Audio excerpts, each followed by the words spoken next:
제 6장.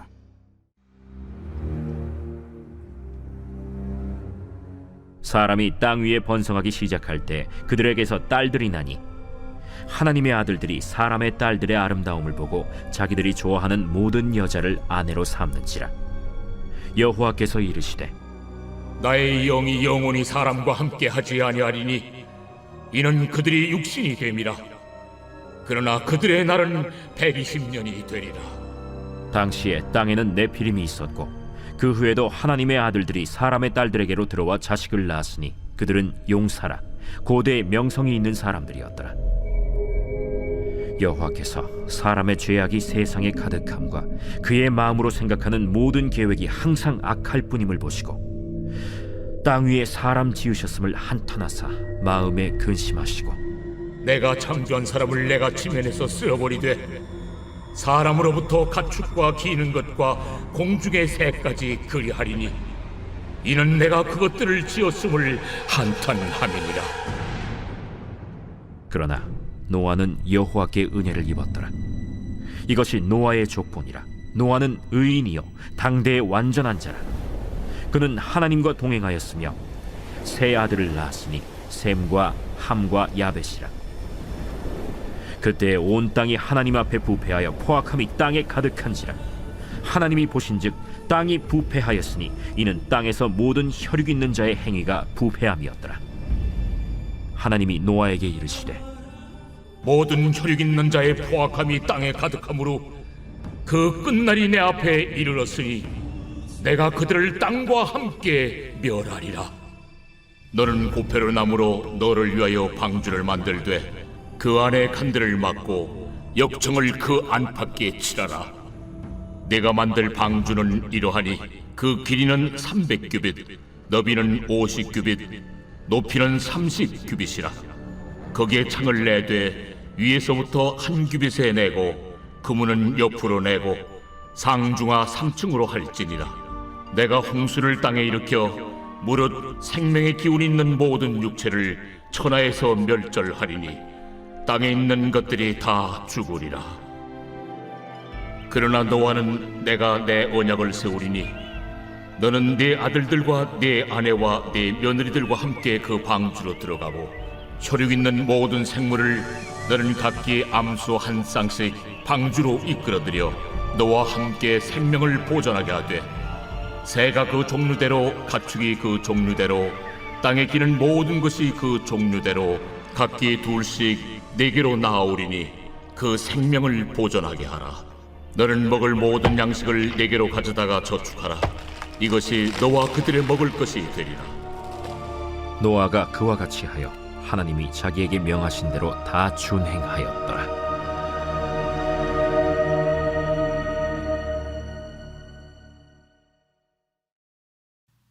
창세기 6장은 10장까지 이어지는 노아의 이야기가 시작되는 장입니다. 사람이 땅 위에 번성하기 시작할 때라고 당시 상황을 설명하는 첫 절은 세상이 겉으로는 좋아 보이고 더 나아져 가는 것처럼 보입니다. 그러나 사람이 번성하면서 일어난 일들은 죄악이 세상에 가득하였고 사람들이 마음으로 생각하는 모든 계획이 항상 악할 뿐이었다고 말합니다. 가득이라는 단어에서 죄가 만연된 시대를 알 수 있고 항상이라는 단어에서 죄가 언제나 일어나고 있는 세상이었음을 알게 됩니다. 그 모든 모습이 결국에는 하나님의 마음을 아프게 하였고 결국에는 이 세상을 심판하시려는 계획을 세우게 만들었습니다. 2절에 하나님의 아들들이 사람의 딸들의 아름다움을 보고 자기들이 좋아하는 모든 여자를 아내로 삼는지라는 시대적 설명에서 나오는 중요한 동사와 창세기 3장 6절 여자가 그 나무를 본즉 먹음직도 하고 보암직도 하고 지혜롭게 할 만큼 탐스럽기도 한 나무인지라 여자가 그 열매를 따먹고 하와의 타락에서 나오는 동사가 같고 어순도 배열이 같다는 것에서 죄의 유혹과 영향이 하나님이 창조하신 세상에 급속도로 퍼져가고 있음을 알게 됩니다. 실제로 아담과 하와의 타락은 아들 가인의 살인으로 그리고 람에게 더 많은 살인으로 이어져 가게 되었고, 결국에는 하나님이 만드신 아름다운 창조 세상 전체가 죄가 가득함으로 노아 시대 때 벌써 세상을 심판하시는 하나님의 계획이 세워졌다는 사실이 우리에게 죄의 경각심을 불러일으키게 만듭니다. 이때 하나님은 노아를 선택하셨고 노아와 함께 하나님의 홍수 심판을 실행하시게 됩니다. 노아에 대해서 성경은 여호와께 은혜를 입었더라고 소개합니다. 정확히 말하면 노아는 여호와의 눈에서 은혜를 발견한 사람이었다고 말할 수 있습니다. 모두가 심판을 바라보는 시대를 사는 가운데 노아만은 하나님에게서 은혜를 발견하는 사람으로 살고 있었습니다. 그 이유는 그가 하나님과 동행하였기 때문이었음을 바로 구절은 말해줍니다. 그가 의인이고 당대의 완전한 자라고 여김을 받았던 것은 그 자신의 능력이 아니라 하나님의 법을 따르는 사람에게 주시는 하나님의 은혜였고, 에녹처럼 하나님을 기쁘시게 하는 인생을 우선으로 살며 하나님과 함께 걸었던 삶의 자리에서 주시는 축복이었음을 알 수 있습니다. 어느 시대건 하나님은 하나님의 말씀을 따라 살아가는 사람들에게 하나님의 은혜를 덧입혀 주십니다. 하나님의 말씀을 가지고 하나님과 함께 걸어가는 인생길에 하나님의 은혜를 발견하게 해 주십니다. 하나님의 은혜는 끊어지지 않습니다. 하나님의 은혜는 모자라지 않습니다. 그러기에 오늘을 살아가는 우리의 삶의 자리에서도, 우리가 걸어가는 인생길에서도 노아가 입었던 하나님의 은혜를 경험할 수 있고 누릴 수 있다는 것을 알아야 합니다. 노아에 대해서 성경은 또한 하나님과 대화가 통했던 사람이었다는 것을 알려줍니다. 죄는 하나님과 우리 사이를 갈라놓고 하나님의 얼굴을 가리게 만듭니다. 그래서 결국에는 하나님과의 모든 관계를 끊어놓습니다. 거기에 당연히 하나님과의 대화도 포함됩니다. 하나님과 대화를 나눌 수 있는 사람이 노아 시대에 노아밖에는 없었습니다. 노아 외에는 하나님의 마음을 이야기할 사람이 없었습니다.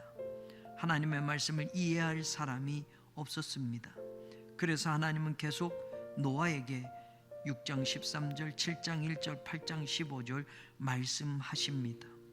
우리가 살아가고 있는 시대도 어쩌면 하나님은 노아처럼 대화가 통하는 사람을 찾고 계실지 모릅니다. 하나님의 말씀을 알아듣고 하나님의 뜻을 실행하며 시대를 구원하고 하나님의 마지막 계획까지 함께 준비하며 일할 교회와 성도들을 노아 시대처럼 찾고 계실지 모릅니다. 더 큰 구원의 계획과 완성이 예수님의 십자가를 통해서 이미 세상에 선포되어졌는데, 구원 이면에는 동시에 하나님의 마지막 심판이 예고되어 있으니 노아보다 더 다급하게 방주를 준비해야 합니다. 노아의 방주는 노아 식구밖에는 태우지 못했지만 주님이 이 땅에 세우신 교회는 온 세상을 살리는 구원의 방주로 준비해 놓으셨기에 이제 그 방주에 한 사람이라도 더 태워야 하는 일이 우리가 하여야 할 중요하고 시급한 일이 되었습니다. 하나님의 나라가 가까이 왔다고 선포하셨던 예수님의 복음을 알아듣고 그 일을 감당할 교회와 성도가 더 많이 필요합니다. 노아는 순종하는 사람이었습니다. 14절, 너는 고페르나무로 너를 위하여 방주를 만들되, 19절, 혈육 있는 모든 생물을 너는 각기 암수 한 상씩 방주로 이끌어들여 너와 함께 생명을 보존하게 하되, 21절, 먹을 모든 양식을 내게로 가져다가 저축하라. 이렇게 하나님이 노아에게 명령하신 것들을 22절에 보면 노아가 전부 준행하였다고 나옵니다.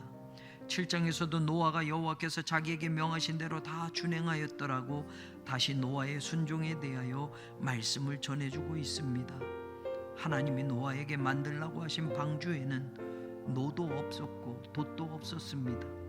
다시 말하면 방주 자체에는 방주를 움직일 동력이 존재하지 않았습니다. 오직 그 방주는 하나님이 방향을 정하신 대로, 하나님이 움직이시는 대로만 진행할 뿐입니다. 그리고 멈추게 하시는 때 그 방주는 멈추게 되었습니다. 마치 노아가 순종하여 그 방주를 예비한 것처럼 방주도 마찬가지로 하나님의 지시와 말씀대로 움직이게 되는 것입니다. 노아의 생각이나 계획대로 방주가 가고 서는 것이 아닙니다.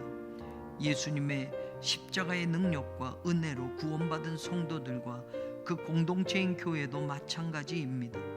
순종으로 방주를 예비하고 순종이 방주를 움직이게 합니다. 믿음으로 노아는 아직 보이지 않는 일에 경고하심을 받아 경외함으로 방주를 준비하여 그 집을 구원하였으니 이로 말미암아 세상을 정죄하고 믿음을 따르는 의의 상속자가 되었느니라고 외치는 히브리서 기자의 말처럼 지금 우리도 의의 상속자가 되었음을 알아야 합니다. 아직 보이지 않는 일에 우리도 노아처럼 똑같이 경고하심을 받았기 때문에 방주를 준비하고 우리 집을 구원하고 하나님의 심판에 멸망하는 사람들이 아니라 의의 상속자로 영생을 얻고 천국의 백성이 되는 삶을 살아가야 합니다. 더불어 아직도 활짝 열려진 방주의 문으로 한 영혼이라도 더 들어가도록 인도하고 더 크게 회개하라, 하나님의 나라가 가까이 왔느니라, 복음을 믿으라고 외쳐야 합니다. 곧 오실 주님을 기다리며 시대를 깨우는 그 사명을 감당하는 교회와 성도로 오늘을 사는 우리가 되기를 간절히 소망합니다.